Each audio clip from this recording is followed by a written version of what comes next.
Yeah. Till last class we have completed constructors. C# supports 6 type of constructors: default constructor, parameterized constructor, overloaded constructor, static constructor, private constructor, and copy constructor. Any problem in any one of the constructor? Hello? No problem, students? Hello? Am I audible? सुन पा रहे हैं? Yes, sir. Yes sir. Yes, चलिए, sir. तो constructor में कोई problem नहीं है, आगे चलें। Yes sir. नोट्स मिल गए हैं सबको? Yes, sir. यस चलिए, सर। सर प्रोग्राम नहीं मिला वाला। कौन सा? कौन सा प्रोग्राम बेटे सर जो बताओ? आपने कॉपी कंस्ट्रक्टर का कराया था। कॉपी कंस्ट्रक्टर का। चलिए, मैं आज आपको सर कॉपी कंस्ट्रक्टर वाला। ओके ओके, कॉपी कंस्ट्रक्टर का प्रोग्राम मैं आपको या तो व्हाट्सएप कर दूंगा या मेल कर दूंगा। चलिए, नेक्स्ट टर्म आती है ओके सर। C++ में, जावा में आपने कंस्ट्रक्टर के बाद पढ़ा होगा destructor, but in C# one more topic is also there, calling a constructor from another constructor. समझ आ रहा है कुछ नेम से? Calling a constructor from another constructor. अगर आप एक कंस्ट्रक्टर के अंदर से दूसरा कंस्ट्रक्टर कॉल करना चाहते हैं, then you can also call a constructor from another constructor, such as you can call a method from another method. अगर आपने क्लास में, सपोज आपने क्लास बनाई आइटम, आइटम क्लास के अंदर आपने एक मेथड बनाया परचेज, एक मेथड बनाया मॉडिफाई, एक मेथड बनाया बिल, 3 मेथड बनाए। फिर आपने आइटम क्लास का ऑब्जेक्ट बनाया, item T equal to new item, आपने कहा T dot purchase, it means we have called purchase and only purchase method will be executed, then we called T dot bill, now we have called bill method, now bill method will be executed. अगर आप चाहते हैं purchase के अंदर से bill call कर लें, तो क्या कॉल कर सकते हैं? नहीं कर सकते हैं? Yes, sir. कर सकते हैं। कैसे कॉल करेंगे? सर उसके अंदर उस फंक्शन को कॉल कर लेंगे। फंक्शन को, मेथड को डायरेक्ट कॉल कर लेंगे, जहां परचेज मेथड बनाया है public void Yes, sir. Purchase, वहां पर परचेज की कोडिंग के बाद जहां परचेज का क्लोजिंग ब्रैकेट आ रहा है उससे पहले हम लिखेंगे बिल ओपन क्लोज पैरेंथेसिस, तो आपका वो मेथड कॉल हो जाएगा। Means we can call a method from another method. In the same manner, if you are required to call a constructor from another constructor, then you can also call a constructor from another constructor. बस constructor को call करने के लिए थोड़ा सा अलग method होता है, समझ लीजिए। Whenever multiple constructors are being defined in a class, we may require to call a constructor from another constructor. अगर आपने क्लास में एक ही कंस्ट्रक्टर बनाया है तो आप उस कंस्ट्रक्टर के अंदर से किसी दूसरे कंस्ट्रक्टर को कॉल नहीं कर सकते हैं, but if you are using the concept of overloaded constructor or constructor overloading, then it means you have defined more than one constructors in a class, or if you have defined more than one constructors in a class, then you may require to call a constructor from within another constructor. Calling a constructor from another constructor is generally required whenever both constructors initialize the same data fields, same data members. कैसे call करते हैं? A constructor can be called from another constructor just by using the keyword this. एक constructor के अंदर से, अगर अभी आपने देखा एक मेथड के अंदर से अगर हमें दूसरा मेथड कॉल करना हो तो हम मेथड नेम से कॉल करते हैं, but constructor will not be called by it's name. If you want to call a constructor from within another constructor, then you have to work with this keyword. कैसे? Constructor public बनाएंगे, public class, class name, ये आपने parameterise constructor बनाया हुआ है। अब इस constructor के अंदर से आप दूसरा कंस्ट्रक्टर कॉल करना चाहते हैं तो आप लगाएंगे कॉलन, देन कॉलन लगाने के बाद फिर आप देंगे दिस कीवर्ड, दिस कीवर्ड के बाद आप बताएंगे जितने पैरामीटर वाला कंस्ट्रक्टर आप कॉल करना चाहते हैं। Clear students? बताइए स्टूडेंट, समझ आया कि नहीं? Yes, sir. चलिए एग्जाम्पल समझ लीजिए। देखिए बना लेते हैं एक एग्जांपल।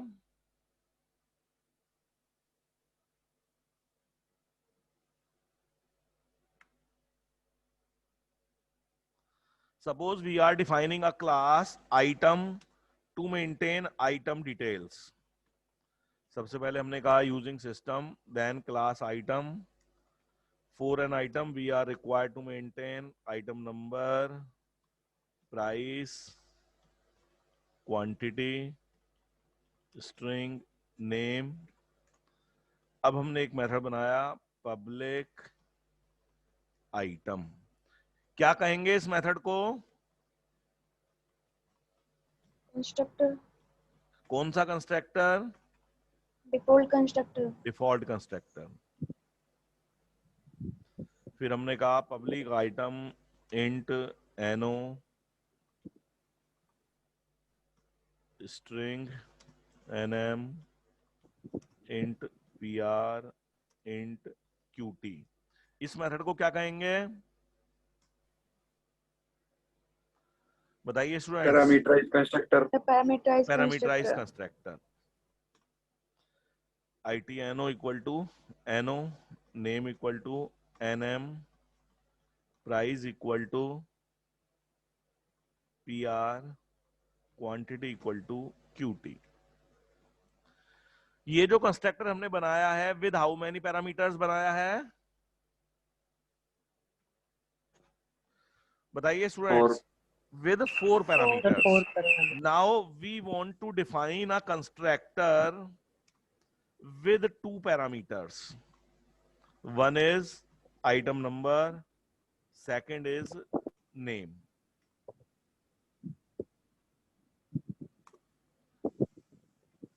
अभी करेंगे कोडिंग इसमें। बताइए समझ आ रहा है? हेलो, समझ आ रहा है स्टूडेंट्स? Yes sir. तो इस प्रोग्राम में हमने कितने कंस्ट्रक्टर्स बनाए हैं? 3। पहला है हमारा default constructor that will initialise the item number by 0, price by 0, quantity by 0, name by blank. फिर हमने बनाया पैरामीटराइज कंस्ट्रक्टर हैविंग 4 पैरामीटर्स। जब भी हम इस कंस्ट्रक्टर को कॉल करेंगे हमें 4 पैरामीटर्स पास करने पड़ेंगे। सबसे पहले आइटम नंबर पास करेंगे, नेम पास करेंगे, प्राइस पास करेंगे, क्वांटिटी पास करेंगे। जो हम फर्स्ट वैल्यू डालेंगे वो आइटम नंबर में स्टोर हो जाएगी, जो सेकंड वैल्यू डालेंगे वो नेम में स्टोर हो जाएगी, जो थर्ड पैरामीटर डालेंगे वो प्राइस में स्टोर हो जाएगा, जो फोर्थ पैरामीटर डालेंगे वो क्वांटिटी में स्टोर हो जाएगा। अब हम एक कंस्ट्रक्टर बना रहे हैं हैविंग 2 पैरामीटर्स। अब इसमें हमने 2 पैरामीटर्स पास किए हैं, किस किस के लिए बताइए? पहला पैरामीटर किसके लिए पास किया है? आइटम नंबर, आइटम नंबर के लिए। दूसरा पैरामीटर किसके लिए पास किया है? नेम के लिए। तो हम क्या करेंगे? फर्स्ट पैरामीटर की वैल्यू ITNO में डाल देंगे, ITNO equal to NO। Second parameter की वैल्यू नेम में डाल देंगे। बताइए यहां तक समझ आया कि नहीं आया? आ गया सर। थर्ड पैरामीटर प्राइस में क्या डालें? थर्ड डेटा मेंबर प्राइस में क्या डालें बताइए? थर्ड पैरामीटर प्राइस, जिसके लिए हमने कोई आर्गुमेंट पास नहीं कराया है, उसको किस वैल्यू से इनिशियलाइज करें? 0 से। इतना टाइम क्यों लगा रहे हैं? फिर पता है आपको 0 से इनिशियलाइज करेंगे। क्वांटिटी को किससे इनिशियलाइज करें? 0 से। बताइए यहां तक समझ आया कि नहीं? यस सर, आ गया। This Yes. अब ध्यान से समझेंगे। This same can be done. अब अभी जो हमने इनिशियलाइज किया था, कितने पैरामीटर को इनिशियलाइज किया था? 4 पैरामीटर्स। और ये कंस्ट्रक्टर भी 4 पैरामीटर इनिशियलाइज कर रहा है। Yes sir. तो अगर हम इस वाले कंस्ट्रक्टर को यहां कॉल कर लें तो हमारा पर्पस सॉल्व हो जाता है। कैसे कॉल करेंगे?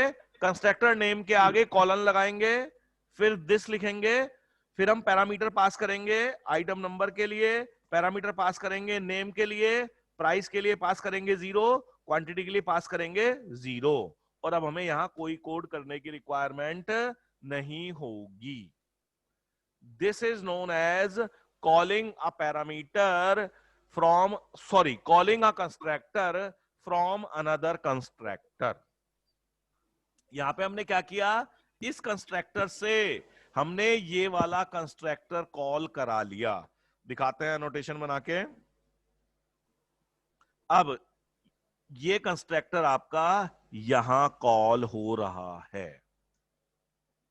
बताइए समझ आया कि नहीं आया? Yes, sir. Yes sir. तो this is the concept of calling a constructor from another constructor. Complete करते हैं एग्जांपल को। अब क्या करते हैं, एक मेथड बना लेते हैं, public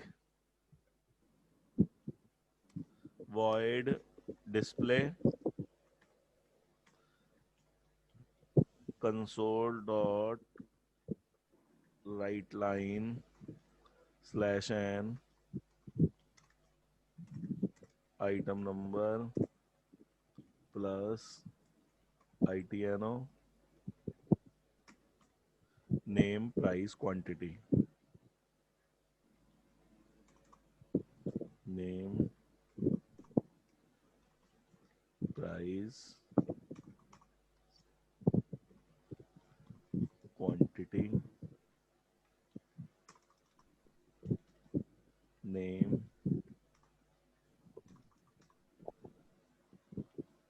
price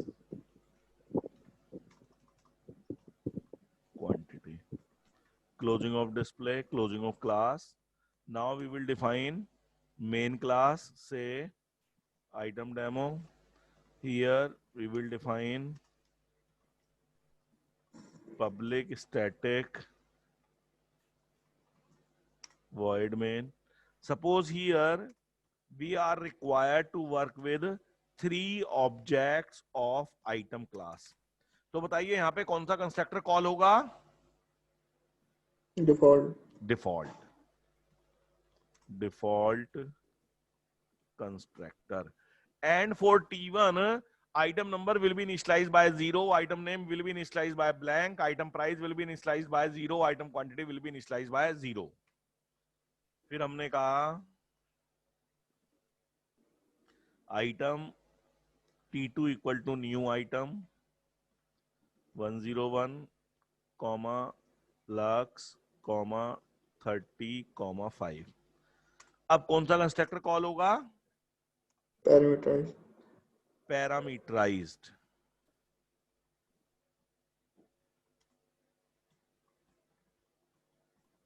having 4 parameters. Parameterise हमने 2 बनाए हैं इस क्लास में, एक विद 4 पैरामीटर्स, एक विद 2 पैरामीटर्स। तो यहाँ पे 2 कौन से वाला कॉल होगा? 4 विद 4 पैरामीटर्स। अब हमने कहा item T3 equal to new item 501, Colgate. अब बताइए कौन सा कंस्ट्रक्टर कॉल होगा?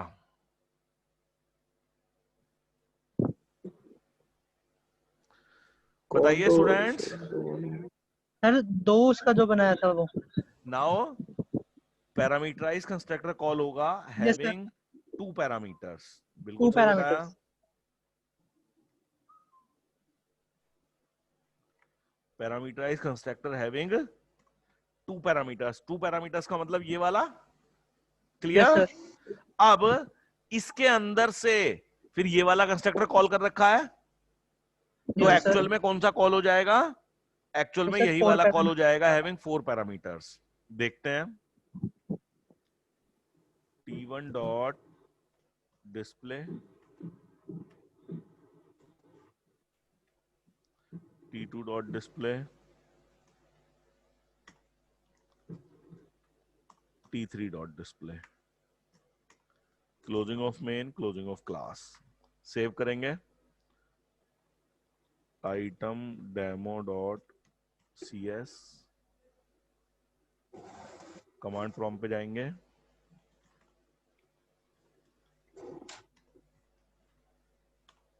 कंपाइल करेंगे CSC item demo.cs. As you are seeing, the program has been compiled successfully.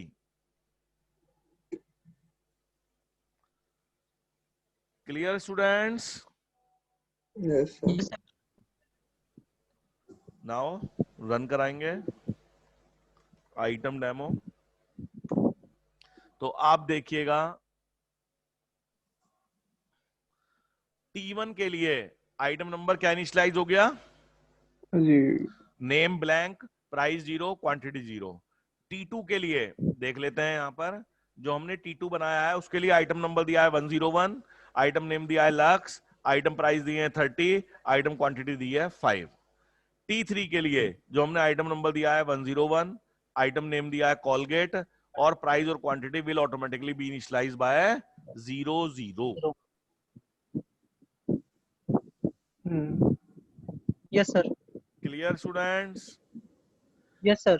This is the concept of calling a constructor from another constructor. ठीक है, तो ये हमारा कंप्लीट हो जाता है working with constructors. Next topic है डिस्ट्रैक्टर। जानते हैं आप लोग डिस्ट्रैक्टर, पढ़ा है आप लोगों ने C++ में, जावा में बिल्कुल वैसे ही होता है। C# में distract means, distractor means distract करने वाला, और डिस्ट्रैक्ट का मतलब होता है डिलीट, यानी कि डिलीट करने वाला। तो destructor is just an opposite of destructor, such as constructor is a method, destructor is also a method.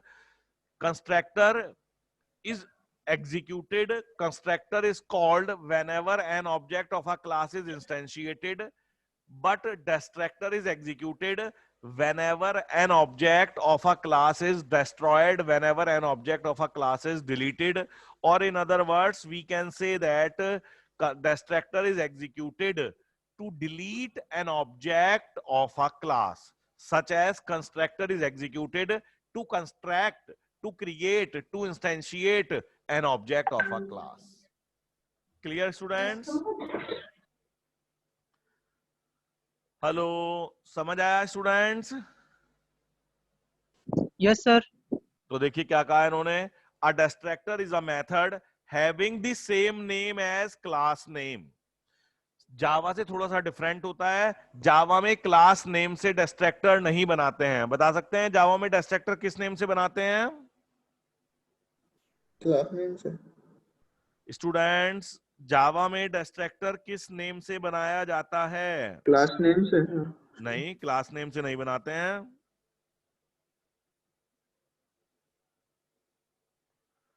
जावा में, C++ में नहीं पूछ रहे हैं, जावा में पूछ रहे हैं। जावा में डिस्ट्रैक्टर किस नाम से बनाते हैं? सब भूल गए? जावा में डिस्ट्रैक्टर बनता है by the name protected void finalize. Destructor का नाम होता है जावा में फाइनलाइज, और उसको कीवर्ड एक्सेस स्पेसिफायर देते हैं प्रोटेक्टेड, रिटर्न टाइप देते हैं void. Clear students? Yes, sir.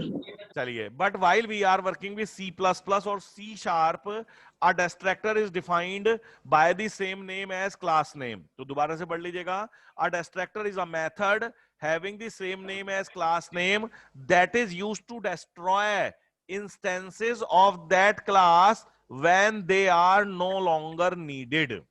Distractor एक मेथड है जो क्लास नेम से ही बनाया जाता है। डिस्ट्रैक्टर यूज करते हैं उस क्लास के ऑब्जेक्ट को डिलीट करने के लिए। कौन से ऑब्जेक्ट को डिलीट करने के लिए? जिन ऑब्जेक्ट्स की अब जरूरत नहीं है। The distractor is called implicitly by the .NET frameworks garbage collector, and therefore programmer has no control as when to invoke the distractor. Distractor का प्रोग्रामर का डिस्ट्रैक्टर पे कोई कंट्रोल नहीं होता है, क्योंकि डिस्ट्रैक्टर ऑटोमेटिकली कॉल होता है। कब कॉल होता है? कौन कॉल करता है? उसको कॉल करता है गार्बेज कलेक्टर, और गार्बेज कलेक्टर कौन प्रोवाइड कराता है? .NET framework. तो जो .NET फ्रेमवर्क का गार्बेज कलेक्टर होता है वो डिस्ट्रैक्टर कॉल करेगा। कब कॉल करेगा? जब उसे लगेगा कि इस ऑब्जेक्ट की हमें रिक्वायरमेंट नहीं है, तो इस ऑब्जेक्ट को जो मेमोरी ऑक्यूपाई हो रही है उसको फ्री करा ली जाए, ताकि उस मेमोरी को हम कहीं और यूज कर सकें। बताया इन्होंने, देखिए an instance variable or an object is eligible for destruction when it is no longer reachable. जब हम उस ऑब्जेक्ट को एक्सेस नहीं कर पा रहे हैं, उसका लाइफ टाइम ओवर हो गया है, उसका स्कोप ओवर हो गया है, तब डिस्ट्रक्टर कॉल होता है उस ऑब्जेक्ट को क्या कराने के लिए, उस ऑब्जेक्ट को डिस्ट्रॉय कराने के लिए, उस ऑब्जेक्ट को जो मेमोरी एलोकेट हुई है उस मेमोरी को फ्री कराने के लिए. Clear students? Yes sir. This is also known as automatic memory management. इसको हम ऑटोमेटिक मेमोरी मैनेजमेंट भी कहते हैं. But while we are working with C and C++, does not provide the concept of automatic memory management. C और C++ में automatic memory management का कोई concept नहीं होता है. C और C++ में अगर आपको मेमोरी की रिक्वायरमेंट है तो आप मेमोरी एलोकेट कराएंगे. एलोकेट कराने की कोडिंग प्रोग्रामर को ही लिखनी पड़ेगी. और जब आपको उस मेमोरी की रिक्वायरमेंट नहीं है तो उस मेमोरी को फ्री कराने की रिक्वायरमेंट भी, रेस्पॉन्सिबिलिटी भी प्रोग्रामर की होगी. प्रोग्रामर को उस मेमोरी को फ्री कराने के लिए कोड लिखना पड़ेगा. अगर प्रोग्रामर ने उस मेमोरी को फ्री कराने के लिए कोड नहीं लिखा है तो वो मेमोरी वेस्ट हो जाएगी, वो मेमोरी फ्री नहीं होगी ऑटोमेटिकली. Clear students? हेलो, समझ आई ये बात स्टूडेंट्स? Yes sir. तो बता सकते हैं how we allocate the memory in C language.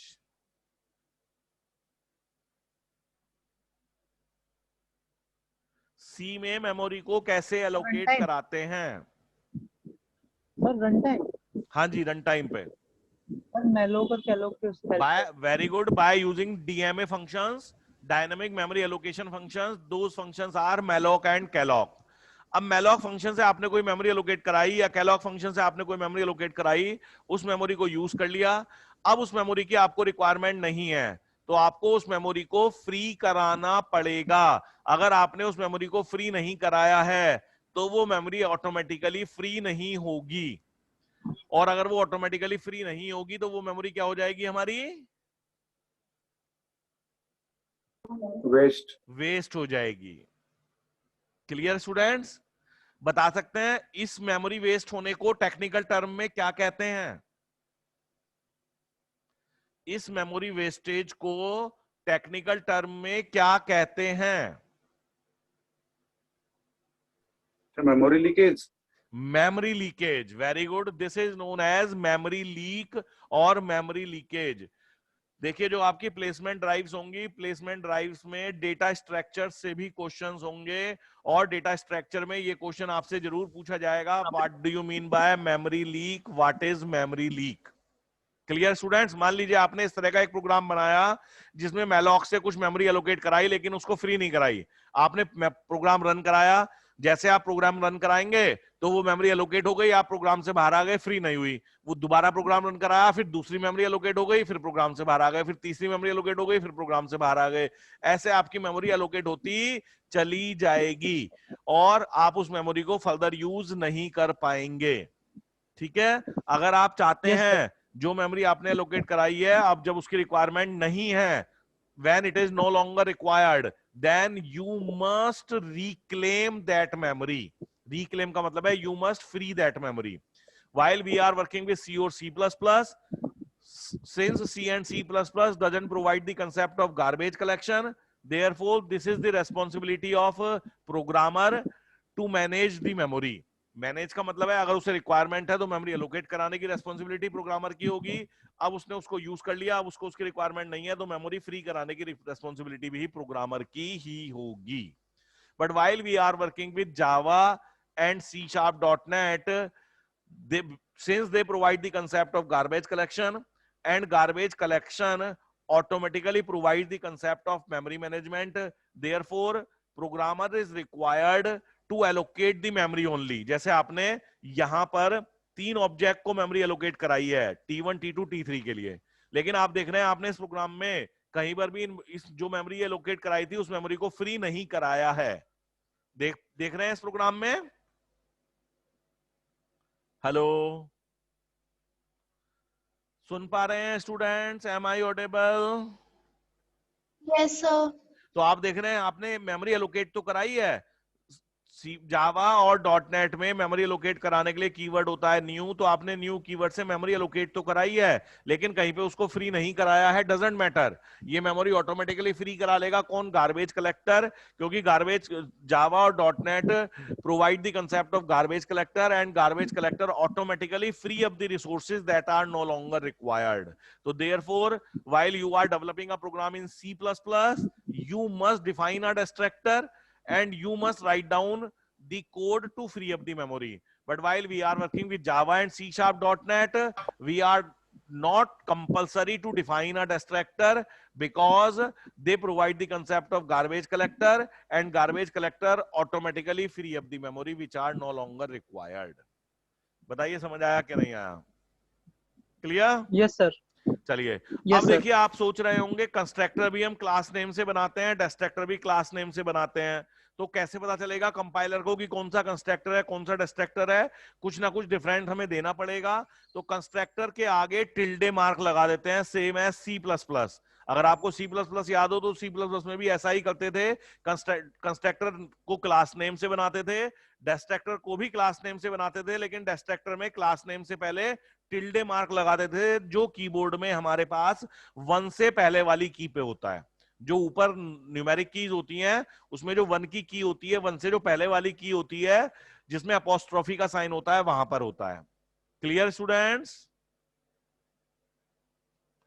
Yes, sir. A destructor is unique.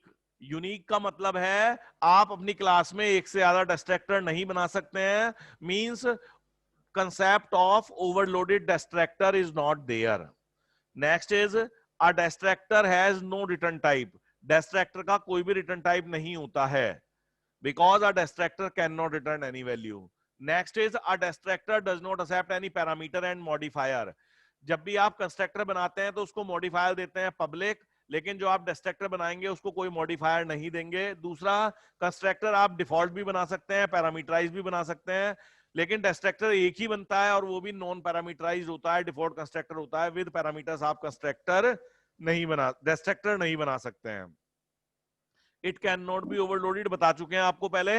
एक क्लास में आप एक ही डिस्ट्रक्टर बना सकते हैं, एक से ज्यादा डिस्ट्रक्टर नहीं बना सकते हैं। और इनहेरिटेड, यानी कि हमारा डिस्ट्रक्टर बेस क्लास से चाइल्ड क्लास में इनहेरिट नहीं होता है। कैसे बनाएंगे अभी आपको बताया। कोई एक्सेस स्पेसिफायर नहीं देंगे, कोई रिटर्न टाइप नहीं देंगे, टिल्डे मार्क, क्लास नेम, कोई आर्गुमेंट पास नहीं करेंगे, open close parenthesis and the statements you want to execute. Clear students? Yes, sir. समझ आ Yes, गया sir. Concept of destructor? Yes, Yes, sir. Yes, sir. तो ये हमारा कंप्लीट हो जाता है concept of constructor and destructor. Next topic है रीड ओनली फील्ड्स। कुछ समझ आ रहा है नेम से? Read only. अच्छा, सबसे पहले बताइए, रीड ओनली फील्ड्स लिखा हुआ है, what do you mean by fields? With respect to class, what do you mean by fields? बताओ भाई students. With respect to a class, what do you mean by fields? So data members. Data members, very good. हमने first class जब object oriented programming start की थी तो हमने object oriented programming की first class में पढ़ा था। In general, a class can consist of 2 type of members only. One is data members, another is function members. What are data members? Data members comprises of fields, constants, variables and events. तो fields are data members. ठीक है? अब पूरी heading पे आ जाओ। Read only fields यानी कि read only data members. तो कुछ समझ आ रहा है नेम से? Read only data members. Read only का मतलब बताइए स्टूडेंट। वैल्यू रीड करेंगे, जिसकी वैल्यू हम केवल रीड कर सकें। रीड करेंगे। ठीक है? क्लियर? Yes sir. ओके। तो अगर हम उसकी वैल्यू रीड कर सकते हैं तो क्या नहीं कर सकते? उसकी वैल्यू हम चेंज नहीं कर Change नहीं कर सकते। सकते। अगर हम Write किसी नहीं कर वेरिएबल सकते। किसी वेरिएबल में Yes. वैल्यू रीड कर सकें, उसकी वैल्यू चेंज ना कर सके, तो उसे क्या कहते हैं? Read only. Constant. Constant. Very good. उसके लिए अभी तक हमने पढ़ा है constant. Clear Yes, sir. Students? Clear students? Yes, sir. It means read only data Yes, sir. members are exactly same as constants. एक वर्ड में समझ जाइए बस, रीड ओनली मेंबर्स बिल्कुल किसकी तरह से होते हैं? कांस्टेंट की तरह होते हैं। और सी शार्प में कांस्टेंट कैसे बनाते हैं?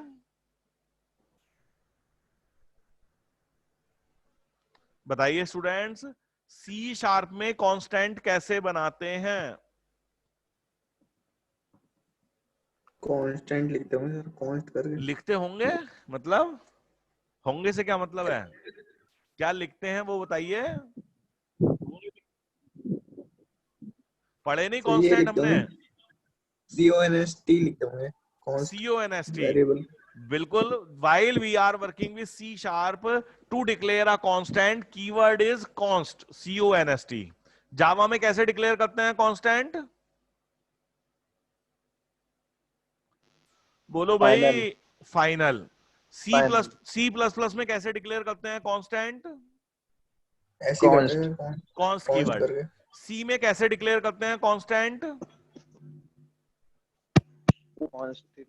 How we can declare constant in C? Sir, static. No, static are not constant. हाँ जी स्टूडेंट बताइए, how we can declare constants in C? Const लगा के with the help of hash define statement. C में constant बनाने के लिए yes, हमें sir. यूज करना पड़ता है pre processor directive. Yes, sir. कौन सा प्री प्रोसेसर डायरेक्टिव होता है? Hash define constant name space value.